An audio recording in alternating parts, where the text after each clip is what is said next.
So I was sitting on the side over here and I see Rennie with a stopwatch, so I know I only have really 10 minutes or he's gonna come over here and pull me out of it.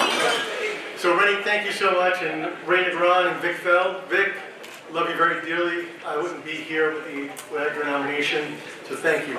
I always say baseball is family. My family I want to include first. Alina, kids, love you.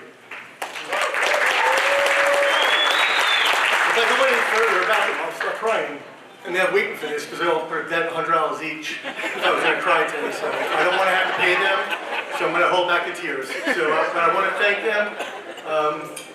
22 years doing this is a lot of fun, but the real stuff was, why do I love baseball? Rennie kept on calling me every other day saying 8 minutes, 10 minutes. Or 8 minutes, 10 minutes back then, I'm going to do it.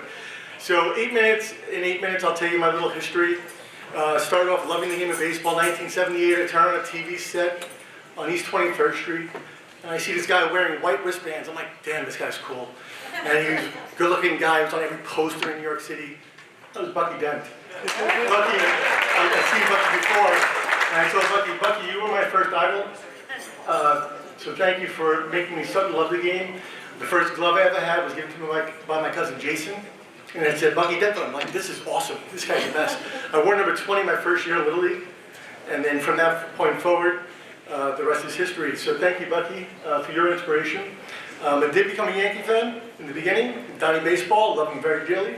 But then as time went along too, the New York Mets came into my life, and that was great. And I know a lot of people are here from the Mets tonight, and I'll get to that in a second. But the reality is that I love the game so much that I realized as I was playing in high school, went to college, I realized I'm 5'8", I look like Tommy Lasorda. There's no way in hell I'm playing professional baseball. So decided to drop all the envelopes in the mail, try to get a job, and it came up when the Wilpon family began to form a team in Brooklyn called Brooklyn Cyclones. So the Brooklyn Cyclones and the Wilpon family, and Uncle Jay's here somewhere with Ethan and Lorraine.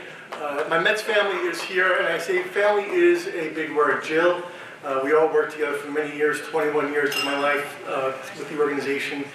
And if I wouldn't, I'd be remiss to mention Johnny Franco, who I love dearly, Eduardo Alfonso, and everyone else that I worked with Brooklyn, especially Mr. Blankmeyer. We were on the last journey together, so I thank you guys very much. But tying in everything in Sandlot baseball, you learn everything from the Sandlots, and growing up as a kid, if you didn't have an opportunity to play, how could you impact the game? So I remember in my first year, we drove to Cooperstown. Well, actually, my first year was, I was in the winter meetings, and I heard this gentleman speak, Roland Heeman, who many baseball people do know. And the man was crying at a speech that he gave for Baseball America. I called my wife and I said, that's the guy I want to be. I want to be Roland Heeman. But before then, I always looked up to the scouts. Because as a kid growing up in Brooklyn, you heard of the youth services and the Bonnies and all these great teams and the cadets. So Jim McElroy, who's gone on, he was a great inspiration. Billy Blitzer, you have been a great inspiration. And everyone sitting at this table here, Joe, John, Jimmy, Dennis, Johnny, thank you. It's because you guys are getting inspiration for my fight. But moving forward, get into the game of baseball, and my dad used to tell me all the time, you could either be a ticket seller or do something big. I didn't just want to be a ticket seller of the game and create bobbleheads. I wanted to do other stuff. It was sharing the love of the game to bring people into the ballpark. How do we do it with minor league baseball? Well, we're given a platform that Major League Baseball now copies all the time. We write all these great things, all these fun promotions, but at the same time, Rick Murphy, who's in the room, is getting honored tonight. So Ricky, we spent 20 years together in the New York County League, which was the best league there was in minor league baseball, and we set the tone. But it led on to other great things.